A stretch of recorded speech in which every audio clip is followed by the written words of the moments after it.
Hello and welcome to the Ignoramus Polymath.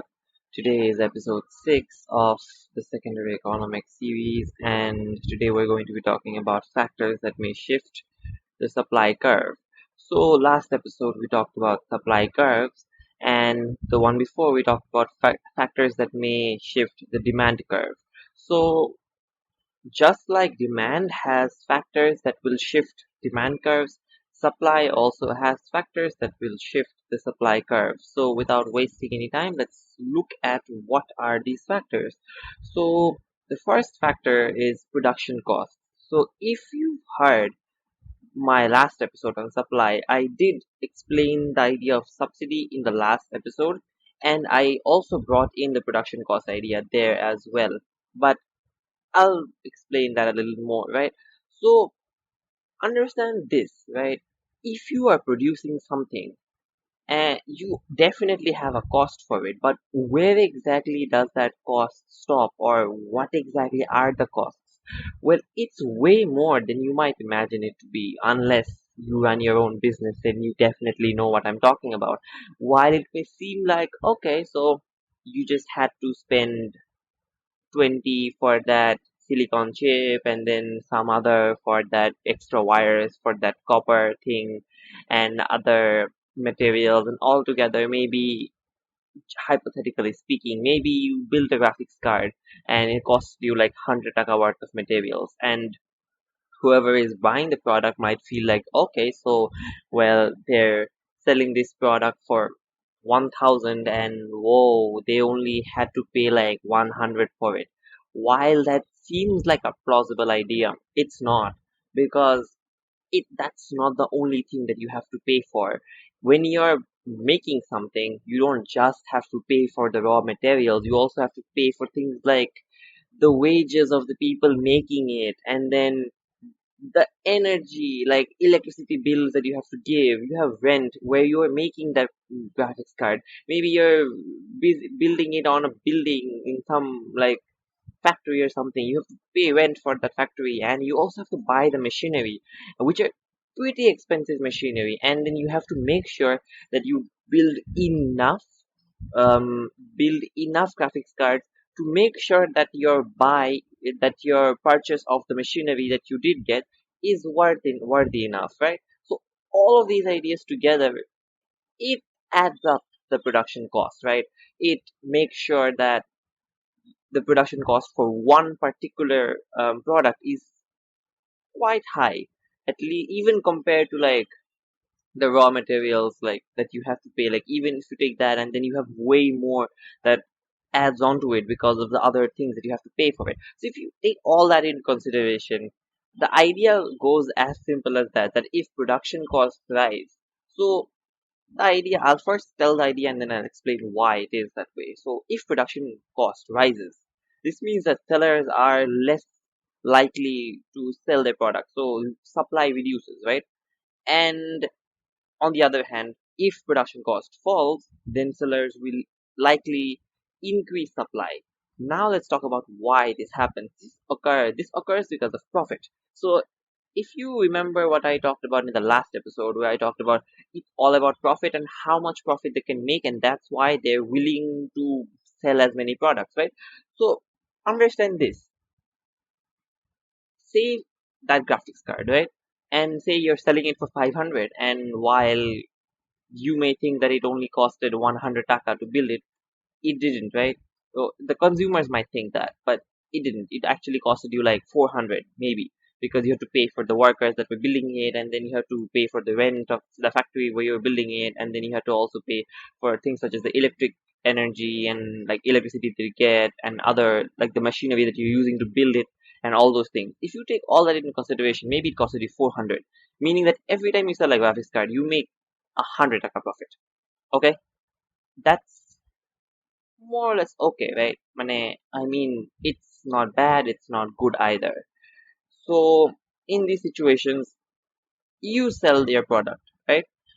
And now realize that if the production cost decreases, say for example, production cost goes down to 350, maybe there's like something that happened in like the graphics card production sector and there was a boom of technology, something happened, there was like a new machinery, maybe not a new machinery, maybe there was a new technique or there was something else that you have to use to build your graphics card that's cheaper.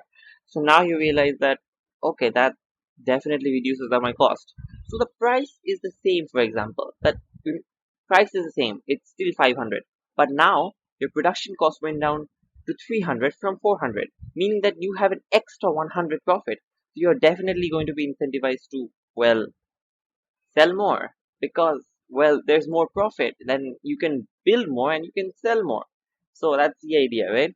And say, for example, now on the other hand, if production cost rises, maybe there is a global shortage in silicon chips.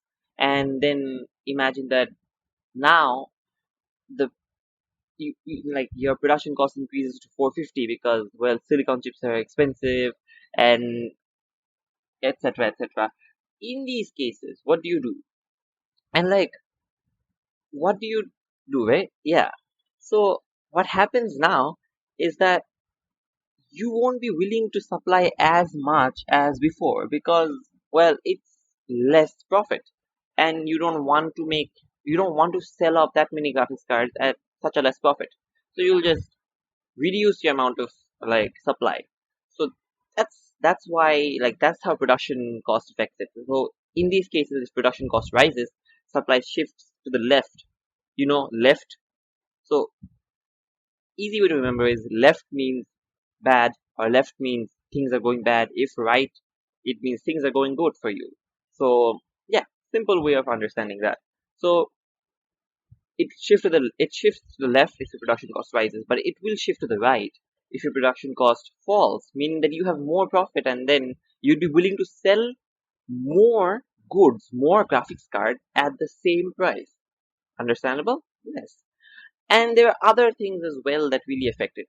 I've already mentioned this, but I didn't explicitly say it, so I'll say it again. There are also factors in terms of like production cost. There are factors like availability of resources, and then the factors of labor, and that will also affect supply.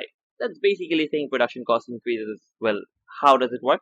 As I've mentioned, maybe there is a price increase, maybe there is an increase in price of silicon chips. So that is why the availability of resources, meaning that the availability of silicon reduces. Well, or it just the price increases, so you have to pay more for it. That's why your production cost is affected and your supply is affected. Maybe, and then other factors of production as well, like land, labor, and capital. So land is like the natural resources. Let's not get into that. Let's talk about labor. And then you have labor. Labor is, well, the wages that you have to pay to your workers.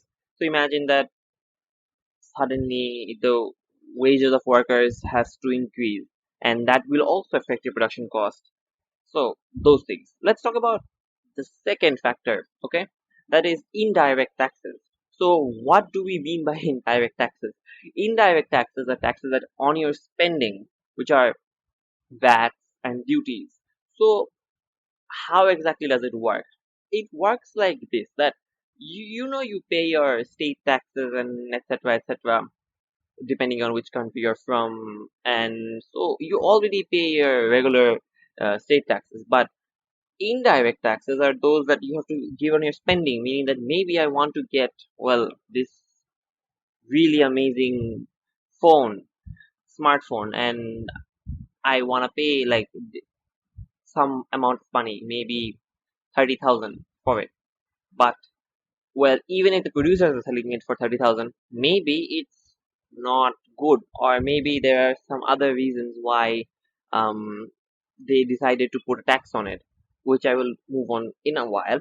So, okay, so they put a tax on it. Now I'll have to pay an extra amount of money, which is like the VAT that you have to pay, or maybe which you have to pay VAT in all cases, in a lot of places, and then you have duties, which are usually um, paid when you're buying things such as oil, and like when you're getting oil for your car and etc etc. Or I think it's oil. I don't really understand cars that much either. So yeah, excuse me if I made a mistake there. So in these situations, what happens if there is an indirect tax imposed? So if an indirect tax is imposed, meaning that, or if the indirect tax amount is increased, the supply curve will shift to the left. Remember, left means bad. Left means you sell less at the same price.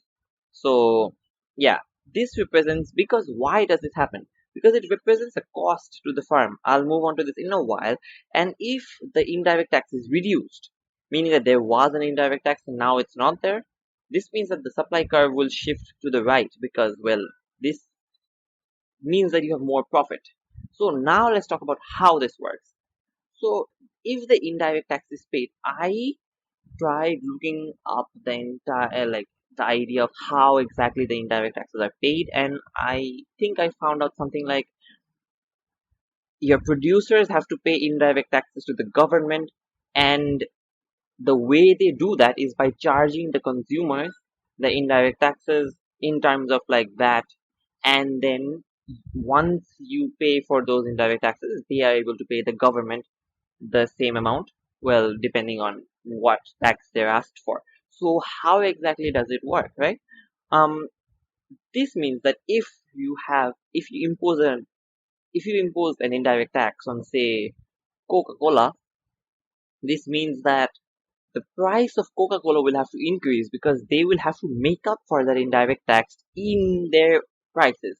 This means they'll have to raise their prices to raise enough money to be able to pay the indirect tax to the government. And that's why the prices will increase.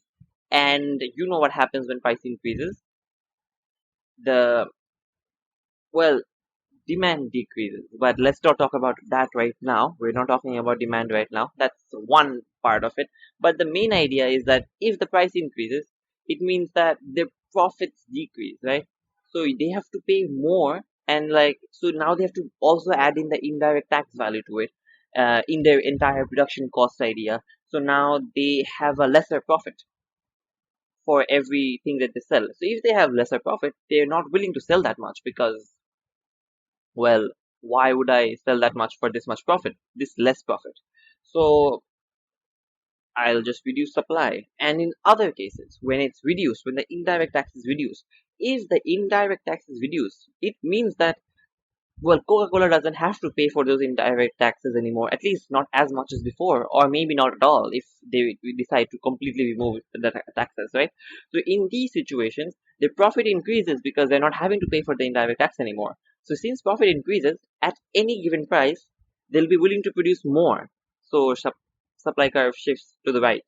So why do they do this, right? Why do governments do this? They do this the indirect taxes, right? They impose indirect taxes to raise revenues for government expenditure and discourage consumption of harmful products. This means, like, in some cases, willing to place um, governments are willing to place taxes and duties on things which they believe won't really affect the demand that much, which I will move on to in market equilibrium.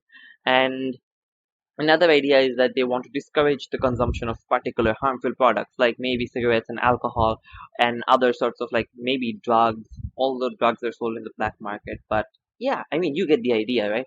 So these are things that they want to stop, and that's why they want to increase their prices so that people buy it less, and that's why they impose things such as indirect taxes on them. And other situations where they believe that it won't really affect demand that much anyway, so they'd rather make a profit out of it. Like, the government will raise some revenues and then use it for other welfare, right?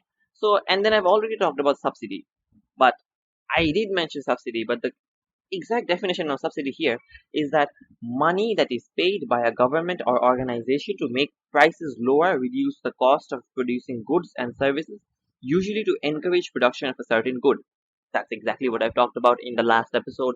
And since I already talked about it, I won't be talking about this much. But basically, subsidies are given to encourage production. So if you give more subsidy, it shifts to the left, it shifts to the right. And if you take away subsidy, and if you reduce subsidy, maybe you were giving subsidy and then you suddenly reduce it, maybe that, okay, you're not important enough, I don't want people consuming potatoes anymore, so I'll just cut down your subsidies because it's not relevant anymore, so you're on your own. And then your production cost increases and you have to increase the prices, or maybe you just won't be willing to produce as many potatoes at the same price, so your production cost supply curve shifts to the left. Finally, this is something that I've been waiting to talk about for a while: changes in technology. Changes in technology is pretty interesting in my opinion, because technology in economics is a very interesting definition. So I found out two particular definitions and I'll tell you, and you will kind of be shocked when I say this. So technology means a process a firm uses to turn inputs into outputs, or the other one, that anything that helps us to produce things faster, better, and cheaper.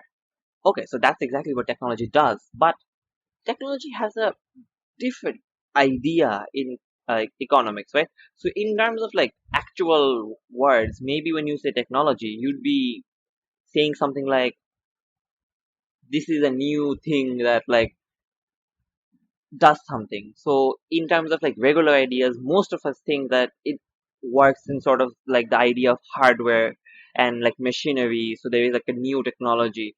But in economics, technology is almost everything. Any innovation that occurs is an innovation in technology. Like in terms of innovation, like understanding how it works, right?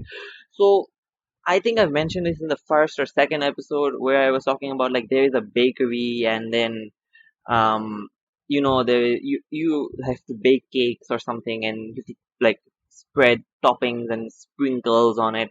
So like in like a regular times you have to do that, but then maybe there's a new machine, or maybe there's like a new technology, or maybe there's something that like allows you to do both of them at the same time. While it's baking, you can sprinkle some things on top of it, or something like that. That makes sure that it's faster and your production cost is cheaper. That is a technology.